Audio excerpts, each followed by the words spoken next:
International hockey, we haven't had best on best in a long time, and everyone has wanted to see best on best, whether it's Quinn Hughes versus Cale Makar or Crosby, McDavid, and MacKinnon all playing together. These are the things that the hockey fans have not been able to see yet, and with the Four Nations tournament, they're able to see that.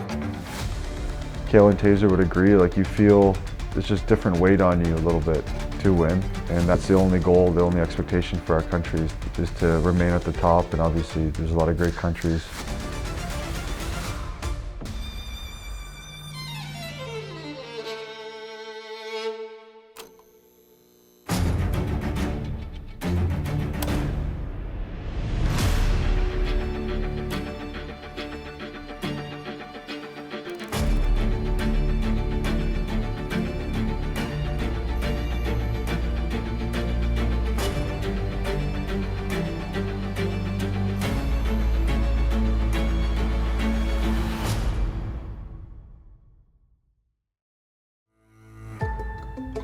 Four Nations tournament is the substitute this year for the All-Star game, and the idea being that you have your top four nations that supply players in the National Hockey League: Canada, the United States, Finland, and Sweden. And they'll play a round-robin tournament in Montreal and in Boston, with the championship being in Boston.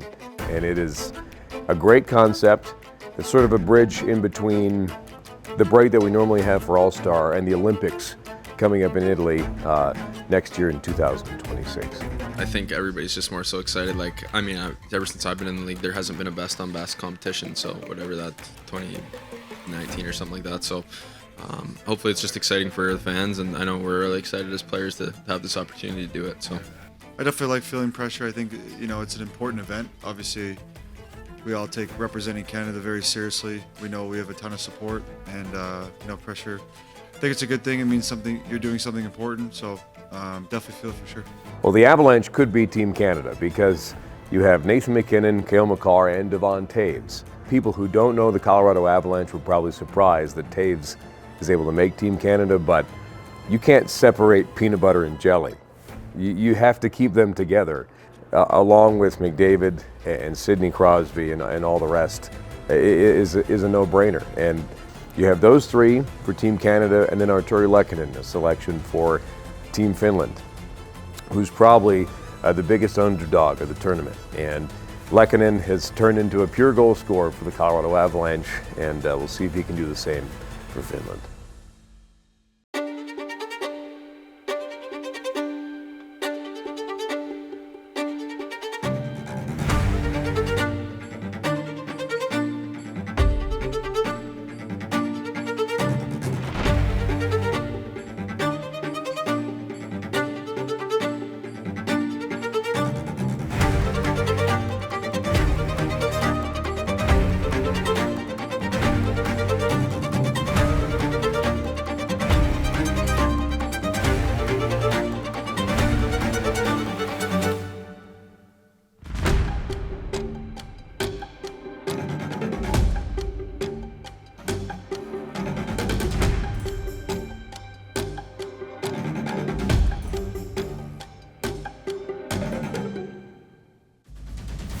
USA, Canada.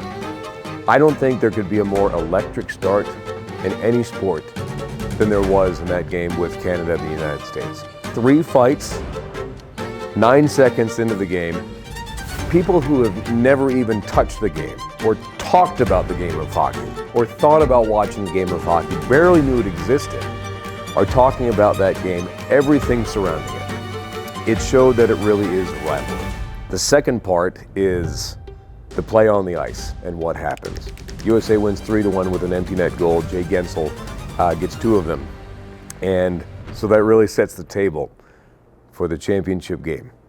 I think every player, if you ask them what their country means to them, will give you a very similar answer. And for Nathan MacKinnon, after the loss to the United States, if there's one thing we've learned about Nate over the years, it's his ability to respond. I think Cale's very similar. Nathan MacKinnon comes back, gets 2 goals. He's on hat-trick watch in a big win over Finland to punch the ticket to the championship game in a rematch with the United States.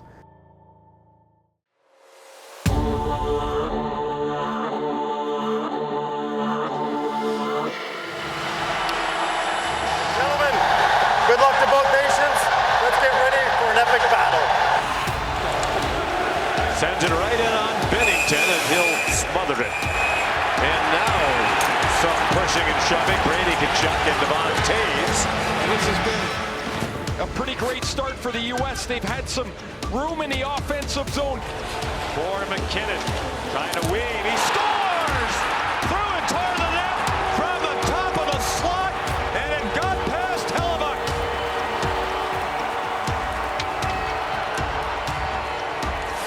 Now a wraparound by Matthews, and they score!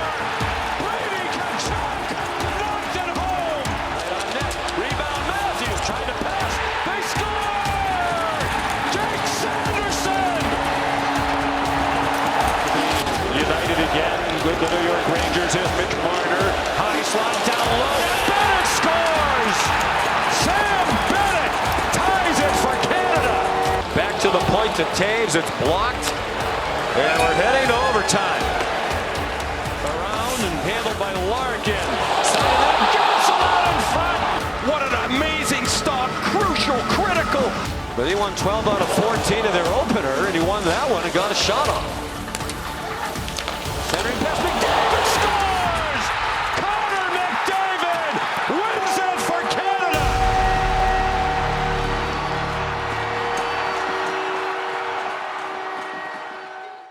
The announcement of the Four Nations Face-Off Tournament.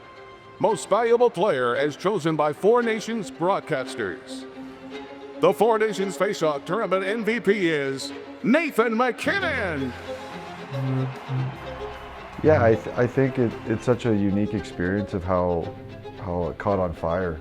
The fights were awesome. I mean, that just built it up to another level for the finals. So, and also just amazing hockey, all the best players in the world.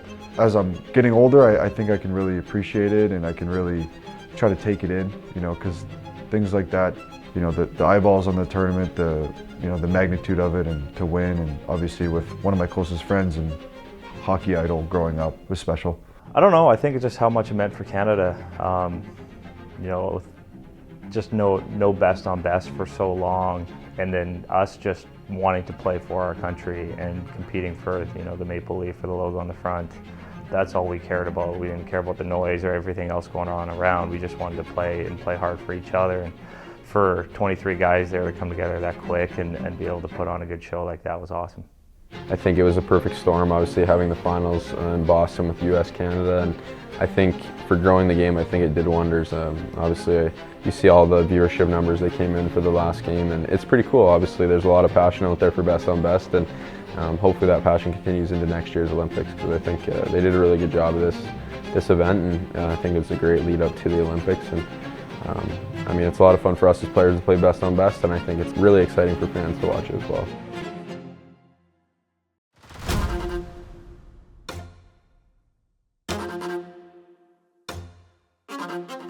So how was your break? It was fun. It was good. We went to Anguilla for 5 days, and on Friday came back, kind of settled in, got into a new apartment, and nice to settle in here.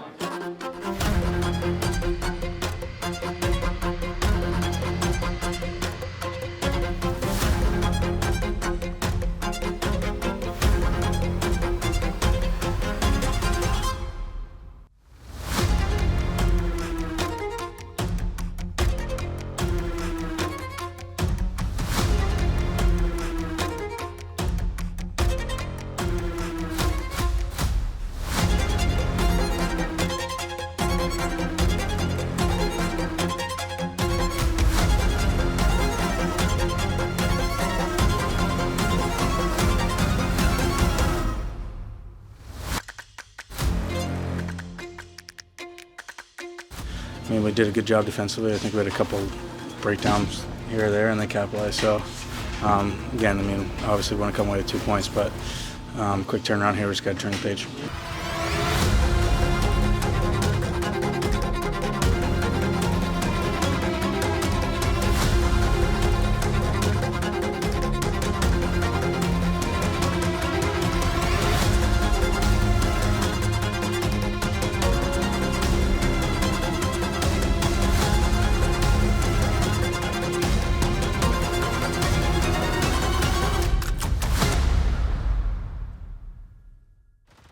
I mean, last night's, for all the reasons I already talked about,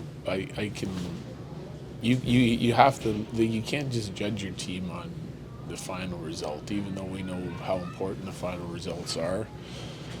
But there was so much out of that game that I liked, and because I thought we worked really hard, we were detailed, we were highly competitive, and we kind of started out that way tonight. Like, I liked our first 15 minutes probably, and then it just disappeared. It disappeared, and but just all in all, we didn't have enough guys going with the. I don't know. I don't want to call it effort, but like the competitiveness we needed to win that hockey game.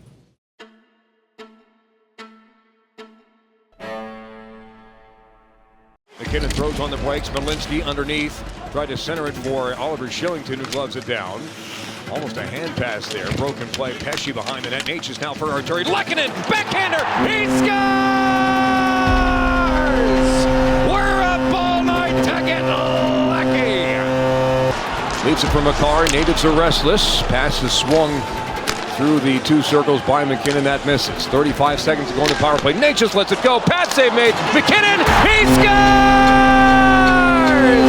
Finally, a lucky bounce, and the Mac attack is back, Jack! MacKinnon will switch spots. Makar up top. He lets it go. Wide of the net. It's off and banked in by MacKinnon.